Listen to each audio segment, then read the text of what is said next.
ಅಂದರೆ ನಮ್ಮ ಹುಮ್ನಾಬಾದ್ ತಾಲೂಕಿನಲ್ಲಿ ಮೊನ್ನೆ 28 ತಾರೀಕಿಗೆ ಒಂದು ಪೋಸ್ಕೋ ಕೇಸ್ ರಿಜಿಸ್ಟರ್ ಆಗಿದೆ.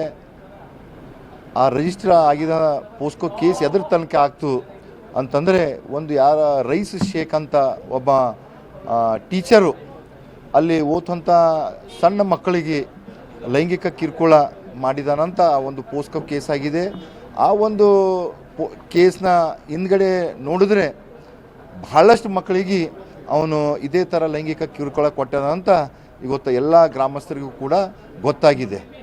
ಮೊನ್ನೆ ನಮ್ಮ ಕಾರ್ಯಕರ್ತರಂಥ ಸಾಯಿನಾಥ್ ಹಂಡ್ಗೆ ಮತ್ತು ಎಲ್ಲ ನಮ್ಮ ಮೋರ್ಚಾದ ಶಾಲೆಗೆ ಹೋಗಿ ಆ ಟೀಚರ್ನ ಹತ್ರ, ಶಿಕ್ಷಕನ ಹತ್ರ ನೋಡಿ ಅವ್ನ ಮೊಬೈಲ್ ನೋಡಿದಾಗ ಭಾಳಷ್ಟು ಮಕ್ಕಳ ಒಂದು ನೇಕೆಡ್ ಫೋಟೋ ಕೂಡ ಅವನ ಮೊಬೈಲ್ನಲ್ಲಿ ಪತ್ತೆಯಾಗಿದೆ.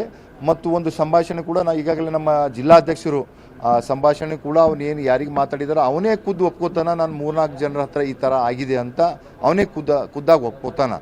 ನಾವು ಹೇಳೋದಿಷ್ಟೇ, ಇದರ ಹಿಂದೆ ಏನಿದೆ. ಈಗ ಒಬ್ಬ ಮನುಷ್ಯ ಈ ಥರ ಇಂಟೆನ್ಷನ್ ಇಟ್ಕೊಂಡು ಸಣ್ಣ ಮಕ್ಕಳಿಗೆ ಮಾಡಬೇಕಂದ್ರೆ ಇದ್ರ ಹಿಂದ್ಗಡೆ ಏನು ಇಂಟೆನ್ಷನ್ ಇದೆ ಮತ್ತು ಅದೀಗ ಎನ್ಕ್ವೈರಿ ಮಾಡಿದ ಮೇಲೆ ಗೊತ್ತಾಗುತ್ತೆ ಅದ್ರ ಬಗ್ಗೆದಾಗಿ. ಈಗ ಏನಾಗಿದೆ, ಆ ಮೊಬೈಲು ಕೂಡ ಪೊಲೀಸ್ ಹತ್ರ ಕಸ್ಟಡಿನಲ್ಲಿ ಇದೆ. ನಾನು ಹೇಳೋದಿಷ್ಟೇ, ಇವತ್ತು ತಾವು ನೋಡ್ಬೋದು ಹುಮ್ನಾಬಾದ್ನಲ್ಲಿ ಏನು ಪೊಲೀಸರು ಯಾವ ಥರ ಕೆಲಸ ಮಾಡ್ತಾಯಿದ್ದಾರೆ ಅಂತ ತಾವು ನೋಡ್ಬೋದು. ಇದ್ರ ಬಗ್ಗೆ ಅವ್ರ ಮ್ಯಾಗ ನನಗೆ ವಿಶ್ವಾಸ ಇಲ್ಲ. ಅದಕ್ಕಾಗಿ ನಾನು ಸರ್ಕಾರ ಮ್ಯಾಗೆ ಆಗ್ರಹ ಮಾಡ್ತೀನಿ.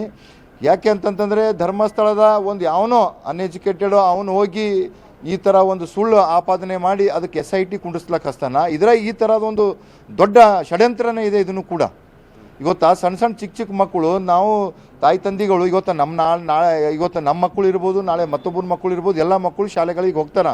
ಇಂಥ ಒಂದು ಕಾಮುಕ ಆ ಶಾಲೆಯಲ್ಲಿ ಈ ಥರ ಮಾಡ್ಕೊಂಡು ಹೋಗ್ತಾನಂತಂದ್ರೆ ನಾಳೆ ಯಾರಿಗೆ ವಿಶ್ವಾಸ ಇರುತ್ತೆ ಶಾಲೆ ಕಳಿಸ್ಲಕ್ಕ?